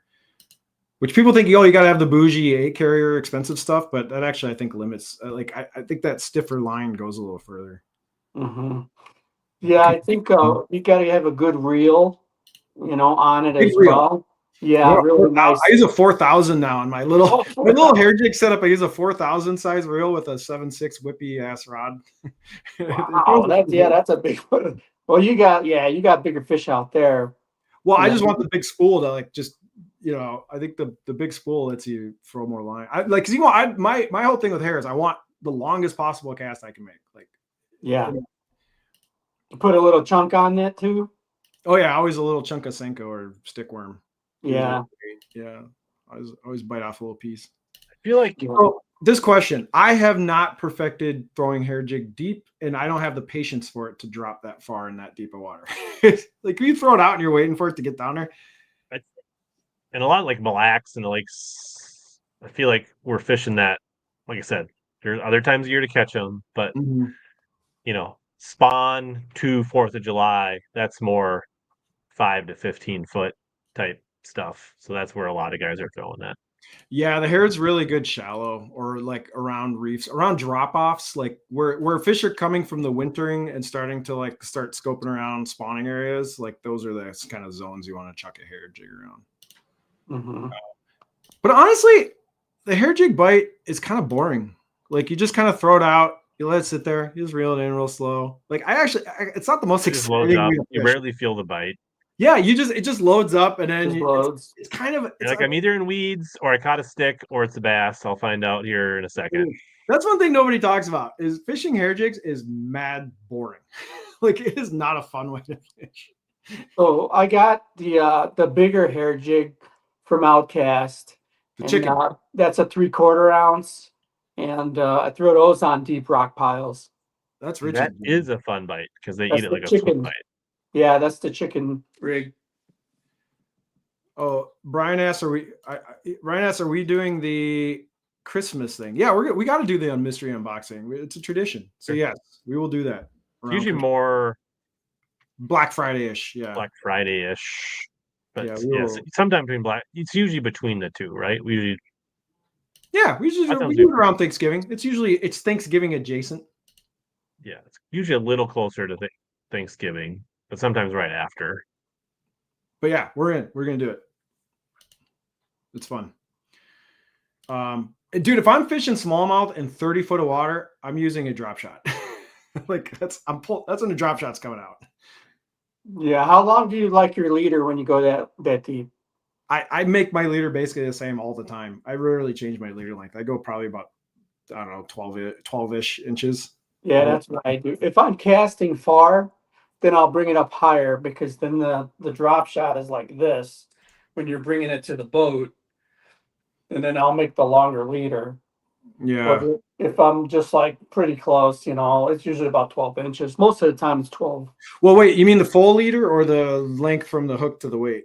From the weight to the hook, if I make these bomber casts, then I'll make the longer leader, at least maybe 24 inches, because then now you're closer to the bottom of the water, the He's doing the structure.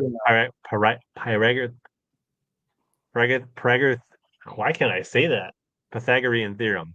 Pythagorean. That's a hard word. Pythagorean theorem. He's using his drop shot leader as the hypotenuse. Yeah. Someone remembers his geometry. Is that geometry or is that algebra or something? Dude, I will say one thing about drop shots. We're talking about drop shot. Forward facing sonar has completely changed how I drop shot fish. Like, I do not fish vertical anymore. Like, like in the old days, it was always 2D. I had 2D on the trolling motor. You're looking at stuff, you're dropping. Like, it's almost always vertical fishing. Yeah. I'm always casting out at stuff now on drop shotting, and I'm very rarely fishing anything directly under the boat, whereas the old days, that's all you did with drop shot. Mm-hmm. Right down on a fish's head, you're like, okay, they're down there. And now it's like, so now I like a longer drop shot rod because I'm pitching it out and like want to hit targets. So I don't even use I used to use like a 610. Now I'm using like a 7.2 drop shot rod all the time. I like that little extra length to kind of like make a little lob casts out. Yeah, I use the 7.6 still on that. I don't know why. I just like the longer rods for some reason. I would love to see data, Rich, on drop shot rod sales and if longer drop shot rods are now selling better than like the old 610s that everyone always used. I would venture a guess people are that's a trend now. Yeah, I would think so. Drop shot is my favorite the drop shot's a great forward facing sonar bait. I think it's kind of overshadowed by jig and minnows, but yeah, drop shot's awesome for forward facing sonar. But it's not the greatest for when the fish are not on the bottom. So when they're like higher in the column or in the middle of the column, drop shot, you're kind of not hitting them where you want to. Mm-hmm. Like right now, the fish are a little higher now. Now they're more suspended. So, probably just crank it or throw it out and count to like 2 and then start winding it back. So I also have noticed if you're forward facing sonar fishing with drop shots, having a bait that kicks and has a little action can draw fish to higher up in a column down to eat it. Because like I would throw like a flatworm or a wacky worm or something that doesn't like do much on a drop shot, and I'll see fish and like chasing bait around, and I'll flick it at them, and it'll just go right past them, and they won't even like react. But then I'll put on like a small Kitek or a Hazedong shad that kicks. You do the same thing, and then that action, like then they kind of turn and follow it. You know what I mean? Like I've kind of like if I'm forward facing sniping with a drop shot, I'm usually throwing something that's got like some kind of boot tail on it or just has some kind of wiggle now. Have you seen a difference between if you see a school and then you throw in a straight tail worm and you bring it back, does the whole school follow it, or is that only with school of what? Swim bait? School of like largemouth? Yeah, a school of smallmouth if you bring it back. Yeah, I don't know, Rich. You could probably school of smallmouth are curious as hell. Like they'll follow kind of anything, really. Like yeah, if there's something that's swimming by them and one of them goes and looks, they all kind of like get interested. It's not hard to like get a school of smallmouth to look at something, in my opinion. They're not gonna bite. Like if they're not biting, they're not biting. But like you can draw their attention with like a lame bait, like a straight tail worm. Mm-hmm. Yeah, it's interesting running around forward facing sonar in like open water lakes with smallies and walleyes because they push around bait all day long. Like if you can find bait schools where they're beating them up, and then you find those smallies or walleyes that are like pushing them around, then it's fun to like cycle through baits and see how you can like take their attention away from the school that they're feeding on. Because sometimes they're so locked in on eating the bait fish or whatever that they just like you could hit them on the head with a bait. They don't care. They're just Yeah, I'd say mix it up out. Just nose hook a paddle tail, like a Hazedong or like one of the smaller Kiteks, like there's a 2 something Kitek or like a 3.2, I think they have. Something sub 4 inch. Mm-hmm. Like a 3.8, 3.8. Ooh, this is a good Garrett. This is a good question. Yeah, Rich, tell us how you like the Phoenix. Yeah, before that, I just mentioned I did throw up the new November code for Omnia down on the screen down there for people that haven't seen it. The Scenic 721 to Camus, they are very different boats. How so? I mean the Camus has a wider, deeper feel, more, I don't know, less sporty. Like the 721 is sportier, like quicker, more nimble, kind of. Hmm.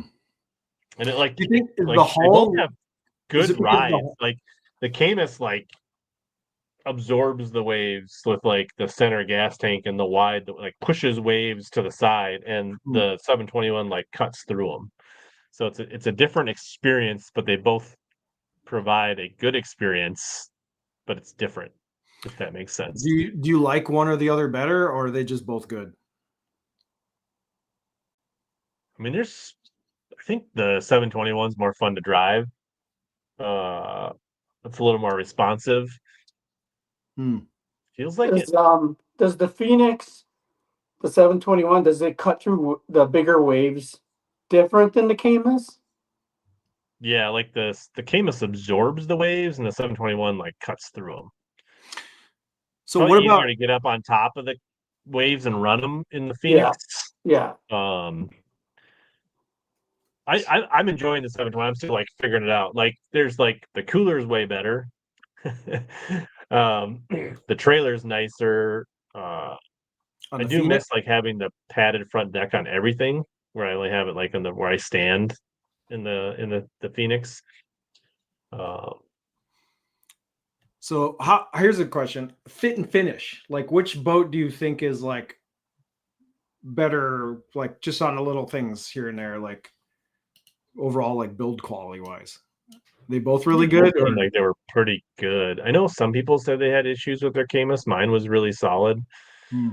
Um, the other thing, like the trailer and the cooler were my biggest complaints about the Camus, and both of those are much better on the Phoenix thus far.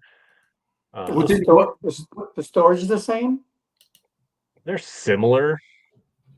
It seems like most of all the bass boats now are kind of about the same storage wise. Like, no one's really that different than everybody now. Mm-hmm. It seems like I think the template on how to organize boat storage has pretty much been And the cracked. new 721 went to a more conventional, whereas the old 721 had two compartments. So, um, Oh, in the middle. like yeah, instead of like one big huge compartment, Oh, and then the the old little 720 one. had two compartments. Yeah, I had one that went I this did way and like then the one that go ability that to be way. able to put rods in my center storage, which the Phoenix doesn't do, but the Phoenix probably has even a bigger center storage. Hmm. How about the I live missed my wells? little bait shelf. Like I had a little place where like baits would just sit, like a bait pile on the Mm-hmm. Camus, which I kind of miss. And the live wells were the same? Yeah, no issues with the live wells either way. I do. So the Phoenixes, they don't put the remote drain plug in because they see that as a eventual failure point to have a remote drain plug. So you still got to crawl under your boat and like twist it in. Whereas like I really got used to just having like a switch right in the splash well, which was You could have one of those installed. Like, you could put you an could, electric plug in if you wanted. yeah. But Brian says bait cemetery. That's funny. The bait graveyard. Hmm. Well, What I about say the trolling motor setup? Isn't it on a different angle? I don't notice it much. I will say the Quest is unbelievable compared to the Ultrex, but I know I my Ultrex is like still kicking. I beat the crap out Yeah, of it. I'm mine kind of too. secretly hoping it dies or has an issue so I can have a reason to upgrade to the Quest, but I'm gonna run my Ultrex into the ground. Yeah, I've rebuilt mine at least 4 times already from top to bottom. I still think it's still working. They're hard to kill. Minn Kota makes a Minn Kota. That should be Minn Kota's tagline. Minn Kota trolling wars hard to kill. Good Yeah, luck. my Minn Kota is like probably 8, 9 years old, and it was still under warranty. One of the parts for it, and they sent Oh, it to nice. me. Mhm. Yeah, I've been on some boats and gotten to pilot a Quest, and it is bougie. It is nice. I was like, man, this Quest, it's got power, it's quiet, it really is snappy. Like the new piston or whatever to lift it up is like, woo, it's like simple. Oh, nice. Yeah, they made a lot of improvements on the Quest. That's a much more like it's like a regular Ultrex on steroids. Oh, wow.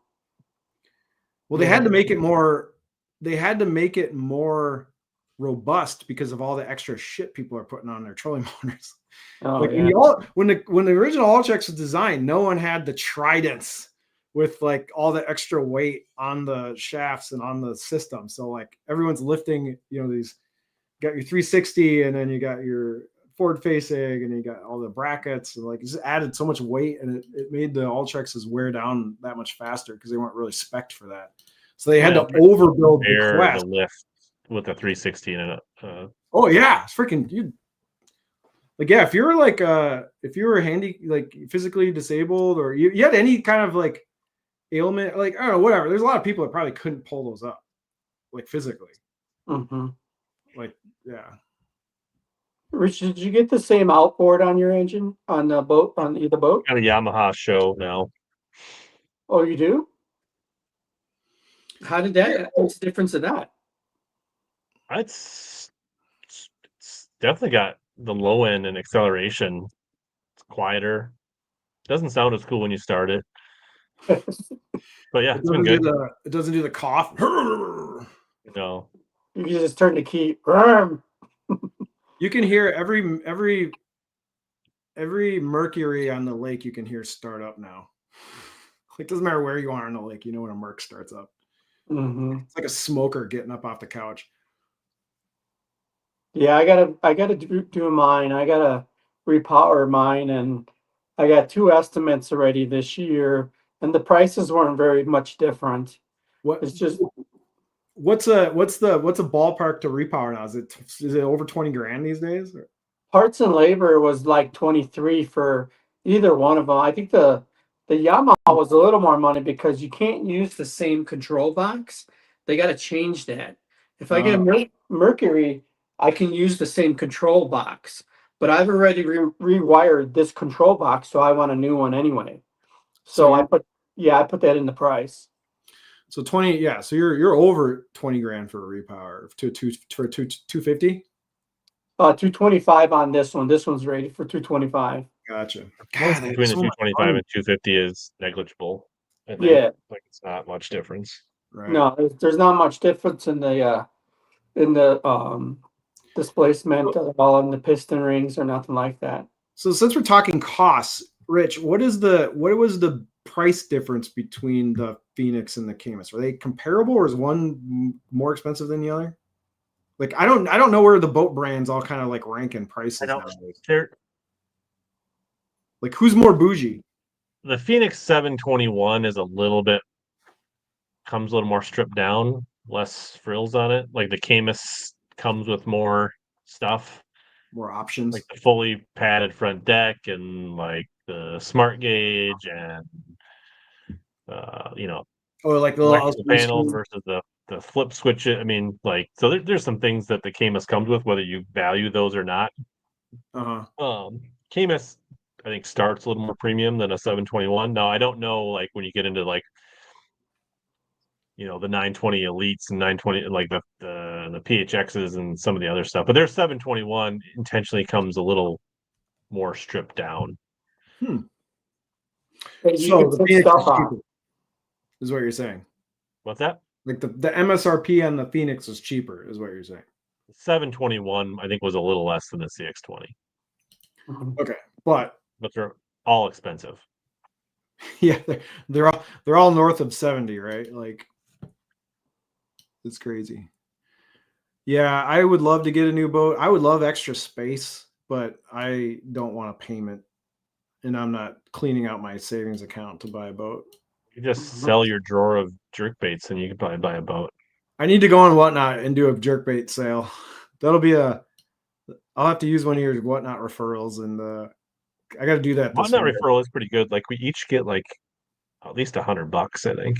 Nice. Yeah, I'm gonna do that. I got a stupid amount of like hard baits that I'm not gonna use, that I should just throw on Whatnot.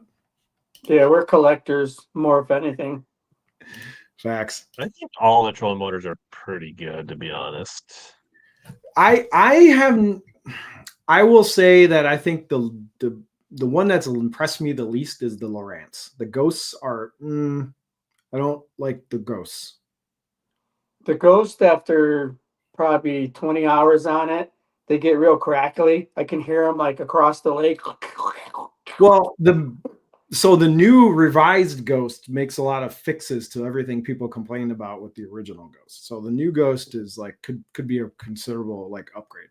But yeah, the Ghost I is don't hear kind much of, complaints about the power pole move, but they're also the most expensive. I don't know anybody that has one, and I've never touched one. So They look so weird. They look like a little pinhead. And I they don't like do. the They do have a aesthetics of different. it. But yeah, the problem. Okay, so the Lowrance people who bought the Lowrance Ghost originally before forward-facing sonar, totally fine. Once they put forward-facing sonar units on their boat, they suddenly don't really like their Ghost. Do you know why, Rich? Well, the head doesn't point, and you don't get the feedback to like know where you're. Yeah, their little Doesn't stupid move. arrow on the top sticks, and people have to like lube them, do shit to them, to hack them, to like get them to actually. So when you hit your foot, the arrow is not in real time. Like it kind of catches up. And there's a little bit of a delay. It's like a Almost little. anybody that's got a Lowrance now has a little yellow stick on the front of it as a That doesn't pointer. even help that much. That's even harder because you're looking for a little yellow stick in front of your boat. You're like, but anyway, the indicator arrow was not a great design. However, I don't know if you know this, but they're selling the arrow upgrade mode, like the upgraded arrow in the new version of the Ghost is backwards compatible with the old Ghost, and they're selling that as a kit. I think it's $150. So if you have the old Ghost and you don't like it, how slow it is and sticking all the time, they have a kit you can buy, and you have to take the head apart, swap out a bunch of shit, put it back together. There's a video. Russell Marine posted a video on how to upgrade it like in the last week or two, and they're selling the kits. So if you're a Ghost person and that arrow drives you up a wall, you can upgrade it in your garage for like $150. Fun fact. What are those Jordans for? I don't have any like high dollar ones. They're worth whatever, and I wear them all, so they're worth like nothing because I don't keep them like dead stock and pristine and like flip them. I wear them. But yeah, I don't know the Ghost. Yeah, Minn Kota seems to make the GOAT trolling motor. I mean, I don't. It's like For the price point, yeah, I think Minn Kota. The other thing is parts. They're easy. Everybody can fix them. You get parts all over the place, right? Like, why not buy the Honda Civic of trolling motors that everybody can repair and fix, and like parts are not that hard to get. Yeah. Yeah, I keep spare parts with me when I travel. Keep them in a box. I got an extra shaft. I got extra housing. I had quite a few things just in case. But it's always good just in case somebody else needs it too. That fishing a tournament, you can sell it to them for double, and then make your money back for the tournament. Keep a couple extra props in the truck, and then when someone breaks one, you can be like, I got one in the back, $50. Yeah, and they don't know how to fix it. I can fix it, but I'll charge you to fix it. Rich, that's what someone should do. Is you should come up with a kit of like what are things you could have in your truck that fishermen will overpay for at the boat ramp on a tournament. Like you could have, that'd be a fun like thought experiment. What are things that like? I would have a bag of Sakamata shads. And I'd be like, hey, you want some? Oh, that would be $50 a bag. I know guys that bought HellaBass. Megabass jerkbaits, Sakamata shads, a trolling motor props would probably be a good one because a lot of people don't have a spare. You can get trolling motor props though at like Walmart. I feel like at Walmart and Fleet Farm and a lot of places carry those. Not if you have anything but a Minn Kota. You could have power pole ones, or I don't know. I'm just thinking like there's got to be a Speaking of it, Power Pole came out with a metal prop. That was at ICAST. $500 or $700 or something like that. It's stainless steel, so stainless steel props are freaking expensive. And yeah, look that up. How much were those? Those were $100, like $700 or something like that. Yeah. So. It comes with a hazard sticker on there, just so you don't stick your hands in it. Now, correct me if I'm wrong, but I'm pretty sure that prop is not like, was that for the salt world, like mostly, or was that a power pole move? But I I imagine like that thing just eat cotter pins like it's its job. I wouldn't want to be on the receiving end of that thing spinning. Yeah, You're gonna like There's a warning label.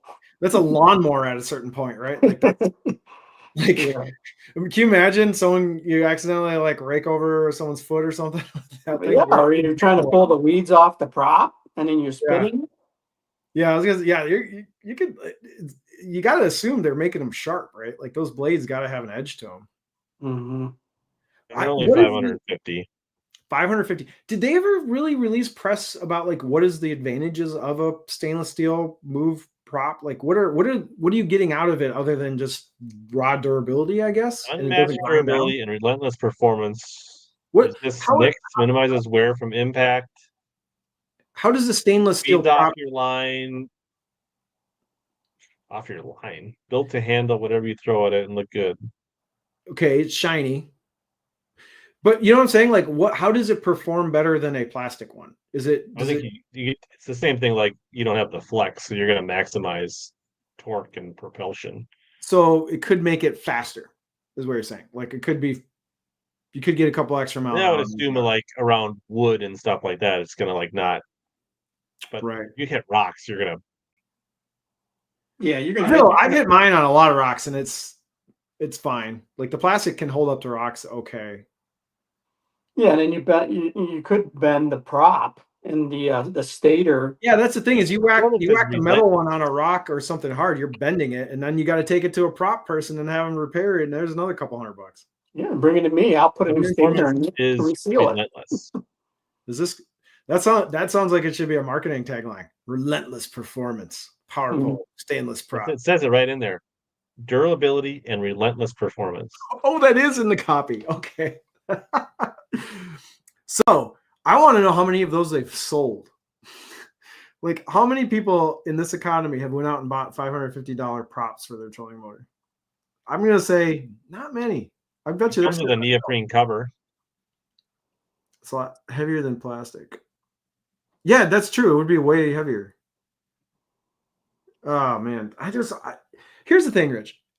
Sometimes there's solutions to problems, right? This seems like a product that's not solving a problem. Do you know what I mean? Like, was there a problem with plastic props? Was someone sitting around going, man, if I only had a metal prop, I could do this? You know, there's people that just have money that they need to spend, and this might be what they need. Do you think it's an upgrade? Do you think dealerships are asking for this so they could slap it on and then, get a little extra margin as an accessory? Maybe that's where these are being sold, is the dealerships who just slap it on and then put it into the price. Does like chrome on your Harley make it drive better? No, but a lot of people put a lot of chrome on their Harley. It's actually a pretty good analogy. You're like, yeah, it's for the Harley guys who have the big fancy or the big expensive leather saddlebags on their Ultra Glide. I bought a new boat this year. Oh, yeah. Yeah, you did. You stimulated the economy single-handedly. I reinvested my $1,670 in tournament profit over entry fees. Okay, wait. I missed the beginning part of your. You're gonna have to go back and watch it. Wait, but you did turn a profit on your tournaments this year? Like you came out net over entry fee? Based on entry fees, not on travel, food, all the other stuff. I didn't factor in the expenses yet. Just did entry fee and prizes. But you're ahead of the game, though. You're on the positive side. My lodging was less than $500 all year because I had so many places to stay. So yeah, that's good. You got a network. Yeah. So in the end, if you didn't make a little, you probably broke even. It doesn't count any content creation, any of that kind of stuff. So right. Hey, I call that a win. If you haven't sunk money into it, and I'd say breaking even or even a small profit is a big W in tournament fishing, right? Rich, did you make a video yet for the Bass Nation Championship? Nope, not yet. Well, let's put a closer out to Power Pole that they need to send us some Power Pole moves with metal props so we can review them and then let the world know how good the metal prop is. So if they need our address, we'll give us our address and they can send us the prop. We need the motor though. We can't just get the props. They got to send us a whole move and then we'll test it. Just send us the $5,000 trolling motor. Yeah.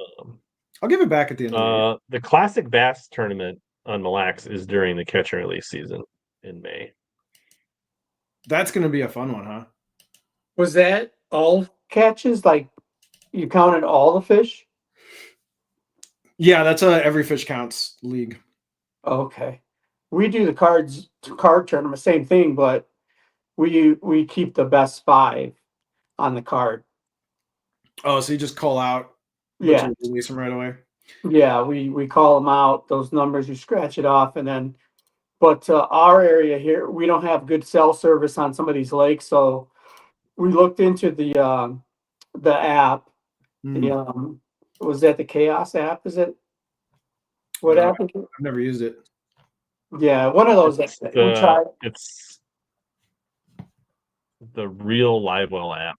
Yeah, that's it. But our cell service here is terrible. So the Classic Bass tournament on Mille Lacs is in May. Does that mean it's spawn season? Are they going to be bedded?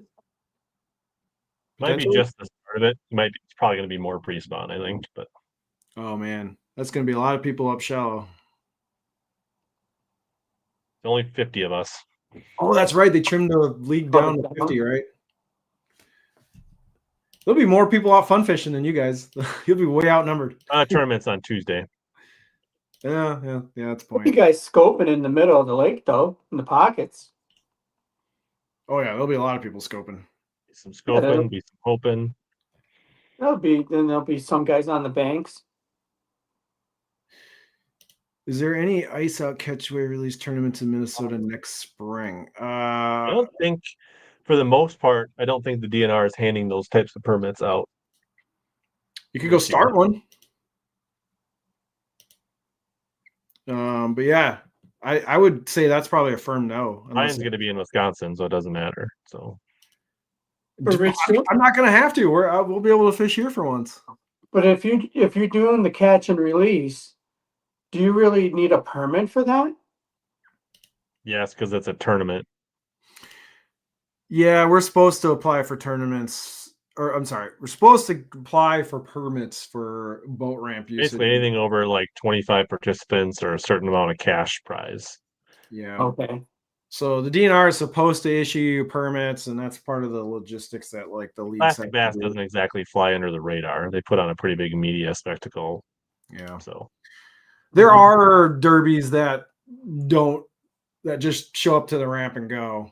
A lot of the small clubs and the leagues and stuff. I mean, like the Tuesday nighters, Wednesday night, they don't permit. But it's not. Put it this way, it's not like enforced. Yeah, like a bunch of people show up and they're having a tournament, someone's going to shoo them away. The thing is, like in a bigger tournament like Classic Bass, if you had an incident and didn't have a permit, you'd be in a world of hurt. Yeah, you'd be in pretty big trouble. That's a good point. I didn't think of that. Yeah. All right. I feel like chat has slowed down. Appreciate you guys coming on. I think we're gonna land this plane. You're helping me avoid work. I sat down at my computer to like work on a work thing, and I saw you on YouTube. I'm like, oh, I'm gonna procrastinate a little bit. I had to jump off for a little bit. I was having dinner with my son, and because I work late, and then as soon as I seen you, I checked it again, and then you had the link on there. I was like, oh, I'll get on. So is your name JJ or is it Jim? It's Jim, but the AI or whatever thing went on there and did okay. That. I was like, what the heck is that? Well, nice to meet you, Jim. Yeah, nice to meet you, bud. Hopefully we get to get on and do some fishing on. I'm trying to get to Mille Lacs, man. I'm trying to get out there. It's crazy right now. The big fish everyone's getting better with their electronics out on that lake. So everyone's now finding like you used to catch a 6-pounder once in a while. And now it seems like on the regular, people are catching 6-pounders. It's just because people are getting so much better at scoping. They can find these big fish. Yeah, I mean, if you want a 30-pound bag of smallmouth, it's fairly doable on Mille Lacs. It's not a unicorn anymore. It's not like, oh, I got a 30-pound bag once in 8 years. Now it's like, oh, someone got a 30-pound bag on Tuesday, and someone got one on Thursday, and someone got one on Saturday. Like it's. Yeah. Oh, you're seeing the weights go up though, but with scope though. Yeah. I think in general, it's a combination. I think electronics, anglers, baits getting better, but I also think the fishing is on the rise right now on Mille Lacs. Yeah, you're right. It's everything's going well. Like whatever's going on with that lake is trending in the right direction. The bags are getting bigger. People are catching like more kickers now than they seem to have ever been catching them. Yeah. Dude, Rich, I haven't heard of this many sevens in one season. Like, there's been multiple sevens this fall. Mm-hmm. And it used to be like 1 or 2 sevens would get publicly talked about a year. And now it's like sevens are showing up on the semi-regular. Mm-hmm. Well, that's a good thing to have, because then that means you got bait, you got the good forage, and I will say though, Jim, growing. if you do come up to Mille Lacs, make sure you stay for a while. Like, don't just come up for 1 day or 2 day, because if the wind or the weather does not cooperate, it can make your whole trip like kind of a dud. So try to stay for like a week. Do you know what I mean? Like, have multiple days to cover the weather. Yeah. You know, and plus have multiple days to like plan on having some days where your teeth are going to get kicked in. You're not going to, you're going to have a struggle. Because for sure. Yeah. But yeah. And if you can afford it, get a guide, because the guides will just cut and paste you right to where the schools are and where the fish are biting. Yeah. I call up Josh Douglas and he'll get me. Yeah. I mean, Josh is great, but there's a dozen guides out there now that are like legit. But yeah, you can hit up Dougie. He'll hook you up. Yeah. But yeah. Well, thanks, Jim. Yep. Yeah, man. All right. Thanks, Brian. We'll keep in touch. We'll get something scheduled here end of the month. Let's do the mystery box. Peace out. All right. All right. Thanks for everybody that joined tonight. If you came in late, catch the replay, YouTube, MP3. If you guys have never rated in your favorite podcast app, I'd enjoy that. But otherwise, there's always here to help you guys catch more big bass and suck less. Be good, everyone.